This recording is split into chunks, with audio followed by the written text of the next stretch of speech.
سنو، دل کا سکون کھو گیا ہے نا؟ اپنے دل کو اللہ کی یاد میں مصروف کر دو، ایسا سکون پاؤ گے کہ ساری بے چینیاں کھو جائیں گی۔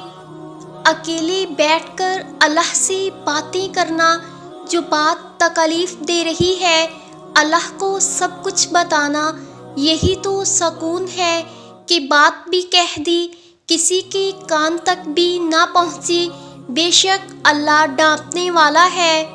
دل کا بوجھ اللہ کی بارگاہ میں رونے سے ہلکا ہوتا ہے، جہاں نمازی کا تانا ملتا ہے اور نہ ہی مستقبل کا خوف، صرف کرم کی چادر سے ڈھانپ دیا جاتا ہے۔ بس ایک سجدہ اور نم آنکھیں، دل سکون سے لبریز ہو جائے گا۔ اللہ نے سجدے میں بے چین دلوں کی شفا رکھی ہے۔ اللہ پاک ہی وہ واحد ذات ہے جس سے دکھ بانٹ کر سکون ملتا ہے۔ واحد اللہ کا در ہے، جہاں بغیر بلاوے کے بھی چلے جاؤ تو شرمندگی نہیں، سکون ملتا ہے۔ زندگی میں دکھ جس شدت کا بھی ہو، اللہ نے آپ کو آپ کے حصے کا سکھ بھی ضرور دینا ہے۔ آپ کا حساب کتاب شاید غلط ہو جائے، لیکن اس کے پاس سارا حساب کتاب بالکل اپنی اصل حالت میں موجود ہے۔ وہ اگر دکھ سے گزار رہا ہے تو سکھ بھی اس کے در سے ملے گا۔ زرد پتے جہاں سے اترے ہیں، سبز پتے بھی وہیں سے نکلیں گے انشاءاللہ۔ سکون جانتے ہیں کیا ہے؟ اپنے رب سے گفتگو کرنا، اس یقین کے ساتھ ہر بات اپنے اللہ کے سامنے بیان کر دینا کہ اسے الفاظ کے چناؤ کی ضرورت نہیں ہوتی۔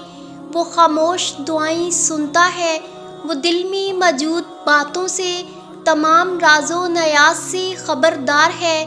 وہ بس سنتا ہے اور سکون عطا کرتا ہے تمہارے بے قرار دل کو، کیونکہ وہ تمہارا اللہ ہے۔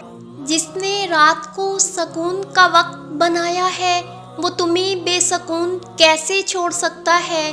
جو دن اور رات کو بدلنے پر قادر ہے، وہ تمہاری تقدیر بھی بدل سکتا ہے، اس سے کچھ بھی بید نہیں ہے۔ جو پتھر میں کیڑے کو رزق دے سکتا ہے، کیسے ممکن ہے کہ وہ تمہیں تنہا چھوڑ دے گا؟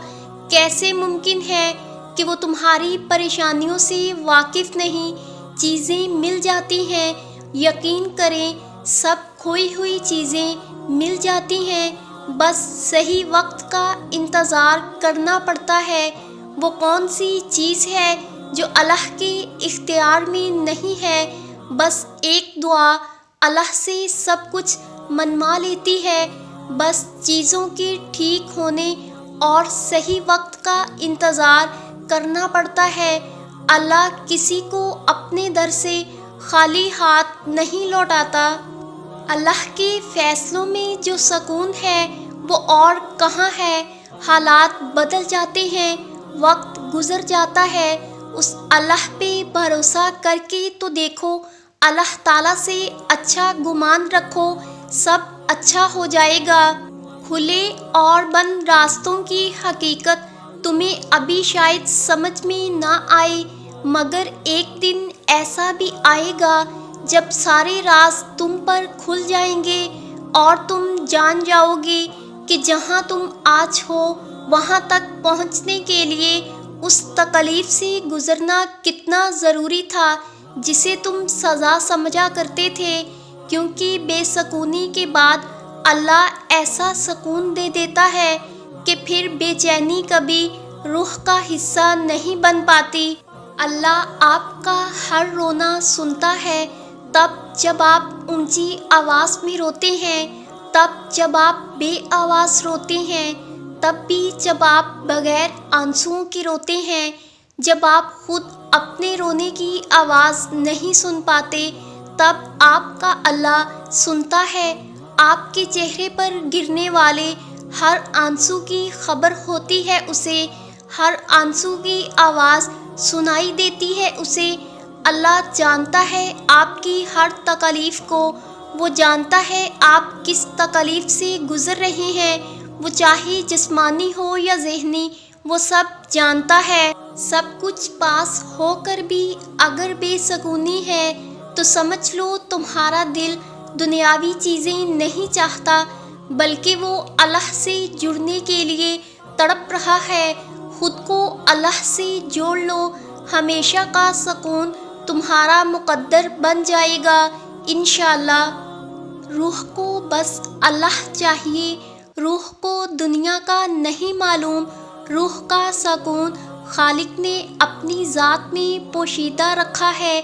آپ لاکھ بھاگتے جائیں دنیا کی جانب، ساری دنیا بھی اکٹھی کر لیں، تب بھی اپنی روح کو مطمئن نہیں کر پائیں گے، کیونکہ روح کا ٹھکانہ دنیا ہے ہی نہیں، روح کو دنیا سے غرض ہے ہی نہیں۔ یہ تو آپ ہیں جو اس کے سکون کو دنیا سے جوڑ رہے ہیں۔